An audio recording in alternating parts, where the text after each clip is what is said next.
What if the greatest danger to the human soul is not disbelief, but misdirected belief? What if knowledge itself can become a veil and power a test more severe than ignorance? Surah Al-Baqarah, verses 102 to 103, are not merely a historical warning about magic and devils. They are a mirror held up to every seeker, mystic, scholar, and spiritual aspirant, asking one piercing question: are you seeking power, or are you seeking God? Listen slowly. These verses are subtle. They do not shout. They uncover verse 102, and they followed what the devils recited during the reign of Solomon. The Qur'an begins not by naming magic, but by naming following. In Sufi understanding, the real danger is never the act itself, but the direction of the heart. To follow is to surrender attention, trust, and inner orientation. The devils did not invent a new path. They repackaged desire and dressed it as wisdom. Spiritually, this verse warns, when the heart stops following divine guidance, it will follow something else, even if that something uses sacred language. Solomon did not disbelieve. This is a powerful clearing of sacred space. Prophet Solomon, peace be upon him, represents divinely granted authority, harmony between outer power and inner submission. Sufis reflect here, true spiritual authority never contradicts obedience to God. Any claim to mystical power that bypasses humility, ethics, and servanthood is false, no matter how dazzling it appears. The Qur'an protects the sanctity of prophetic spirituality from corruption by ego-driven interpretations. But the devils disbelieved. Disbelief here is not atheism. It is rebellion masked as knowledge. Iblis believed in God but refused surrender. In the inner path, disbelief often appears as, I know better. I have access to secrets others don't. I am beyond the rules. Mystics of Islam warn that spiritual arrogance is more dangerous than ignorance. Teaching people magic. Magic, in the Sufi lens, symbolizes the urge to control reality without surrendering to its source. It is not merely spells, it is manipulation, bending outcomes, forcing influence, bypassing patience. It is the opposite of tawakkul, trust. The mystic path does not seek to bend the world. It seeks to be bent by divine wisdom. And what was revealed to the two angels at Babylon, Harut and Marut? Babylon represents a civilization intoxicated with power, symbolism, and hidden sciences. Harut and Marut were a trial, not teachers of virtue. They were sent as a test of discernment. In Sufi reflection, this signifies that even heavenly knowledge can become a test if the heart is impure. Not all that descends from above is meant to be taken. Some things are meant to be resisted.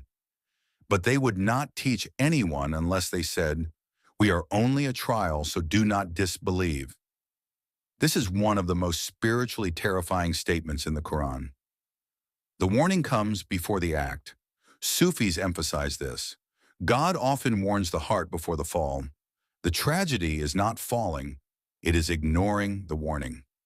Here the angels clearly declare, this is a test. Do not cross the boundary. In the inner journey, the seeker is constantly tested. Will you choose power over purity, knowledge over humility, control over surrender? Yet they learn from them that by which they cause separation between a man and his wife. Why mention separation?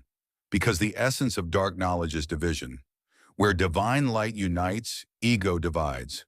Spiritually, this refers not only to marriages, but to separation between heart and soul, reason and mercy, servant and Lord. Any path that fractures harmony is not from God, no matter how effective it seems. But they could not harm anyone except by God's permission. This line restores balance. Nothing, absolutely nothing, operates outside divine sovereignty. Mystics take deep comfort here. No curse, no envy, no manipulation has independent power. Fear dissolves when one realizes only God allows effects to manifest for wisdom, purification, or awakening. and they learned what harmed them and did not benefit them. Here lies the core, deep lesson. Not all knowledge is nourishment. Some knowledge feeds the ego while starving the soul. The seeker must ask not, does this work, but does this transform me? If it increases fear, pride, obsession, or dependency, it is harm, even if it produces results. And they knew that whoever purchased it would have no share in the hereafter. The word purchased is critical. This was a conscious exchange. They traded eternal nearness for temporary advantage. Mystics say, every desire is a transaction. Every intention has a price. What are you paying with? Your ego or your eternity? And wretched was the price for which they sold themselves, if only they knew. This is not condemnation, it is lament. God mourns the human soul that undervalues itself. You were created for divine intimacy, not for tricks, shortcuts, or domination. Verse 103. And if only they had believed and been mindful of God. After all warnings, the Qur'an does not close the door. Faith, iman. Here means returning to trust, not perfection. Mindfulness, taqwa, means sensitivity of the heart, knowing when to stop. Mystics emphasize, even after error, awareness can heal. They would have received a reward from God that is far better. The reward is not merely paradise, it is inner peace, clarity, intimacy with God, a heart that rests. This reward cannot be stolen, manipulated, or lost. If only they knew. The verse ends as it began, with knowing. But this is not intellectual knowing. It is taste, experiential certainty, the kind of knowing that makes the heart tremble, not with fear, but with awe. Closing reflection. These verses ask us, gently but relentlessly, are you chasing control or cultivating closeness? Are you seeking effects or seeking truth? Are you learning to command the unseen or to surrender to the one who holds it? True spirituality does not promise power. It promises purification. And that purification, when sincere, creates a light no magic can imitate.